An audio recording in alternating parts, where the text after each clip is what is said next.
Maafkanlah kepada tertuduh yang membuat anak saya jadi kan. Kurang ni kalau saya maafkan, mungkin ada kelegaan di hati kan.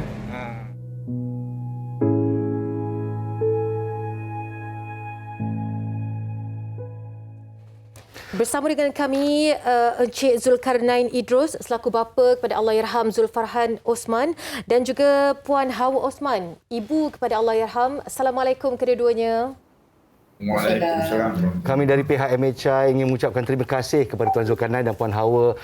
Saya faham bahawa sukar untuk Tuan dan Puan bersama kita, tapi semuanya adalah untuk membina kesedaran buat rakyat Malaysia. Jadi tabik hormat kami untuk anda dari MHI.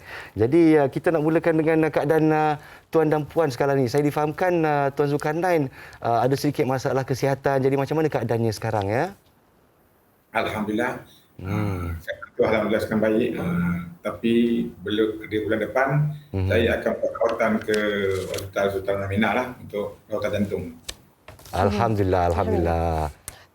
Sebab perkara ini dah berlalu. Kita kalau boleh tak nak timbulkan isu-isu yang tak perlu diperkatakan. Tetapi kemaafan ni tidak semua orang boleh mampu lakukan dan cakap. Dan mungkin kita maafkan, tapi sebenarnya kita masih lagi tak boleh terima keadaan itu. Kemungkinan berlaku. Kalau saya letak kat tempat Encik Zulkarnain dan juga Puan Hawa, mungkin saya tidak dapat memaafkan keadaan ini. Kita bukan cerita pasal anak kita kena jentik ataupun kena tendang, tapi kita cerita pasal anak kita diperlakukan sebegitu sehingga meragut nyawa.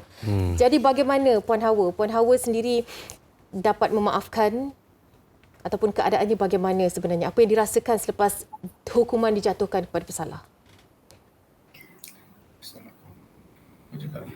Saya memaafkan mereka dan saya rasa hukuman tu dapat melegakan sikitlah perasaan saya.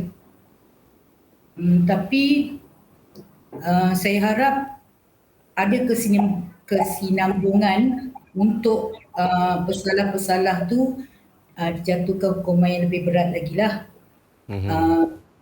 Dan saya juga memaafkan keluarga mereka dan anak-anak mereka walaupun mereka tak datang minta maaf. Kami sekurang-kurangnya lega sikit hati saya untuk memaafkan mereka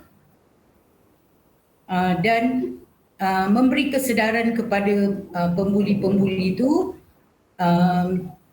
di dalam penjara dan kepada ibu bapa maknanya mereka kalau tak minta maaf pun tak apalah, saya reda je.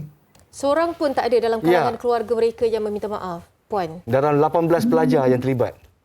Cuma salah seorang je yang pada awal-awalnya meminta maaf. Hanya seorang. Okey. Hanya seorang. Jadi buat masa ni, adakah Tuan dan Puan rasa tekilan bahawa ahli-ahli keluarga dan juga pesalah-pesalah yang lain tidak berdepan dengan tuan-tuan dan puan-puan untuk minta maaf secara terbuka?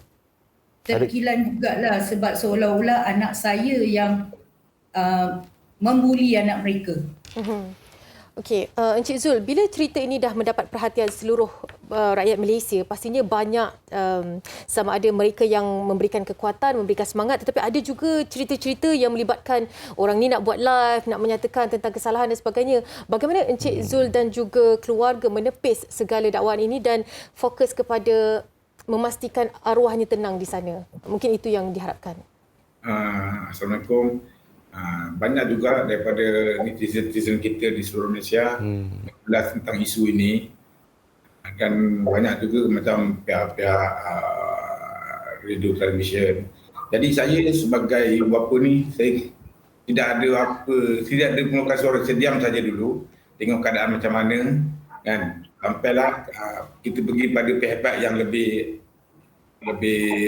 arif. Contohnya macam TV3 kan, di situ kita dapat siaran yang lebih luas kan.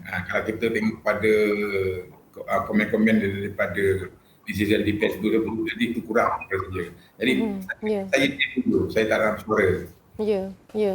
Tahan suara, itulah dia, tahan sabar, tahan suara, itulah dia kekuatan Tuan Zulkarnain dan Puan Hawa di sini ya. Jadi keadilan untuk arwah insya-Allah dah tercapai di dunia.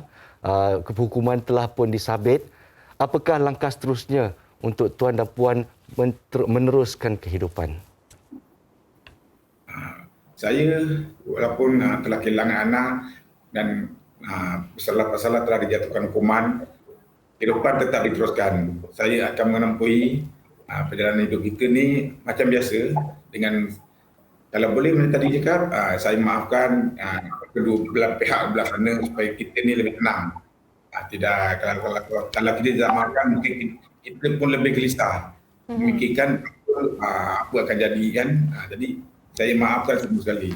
Jadi saya seterusnya akan menghadapi hari ke depan dengan apa menerima rawatan sebagai pesakit jantung di hospital setiap 16 kali. Rumah saya pun ini akan pergi periksa juga. Pasangan yang berlapang dada dengan keadaan ini menerima takdir Allah. Masya Allah, ini kita nak selami lagi apa yang sebenarnya dirasai dan juga mungkin dapat memberikan ibrah kita bersama. Profesor Madya Dr. Rozaini juga masih lagi bersama dengan kami. Tapi sebelum tu, kita nak rehat seketika, kembali selepas ini hanya di Malaysia Hari Ini. Jangan ke mana-mana.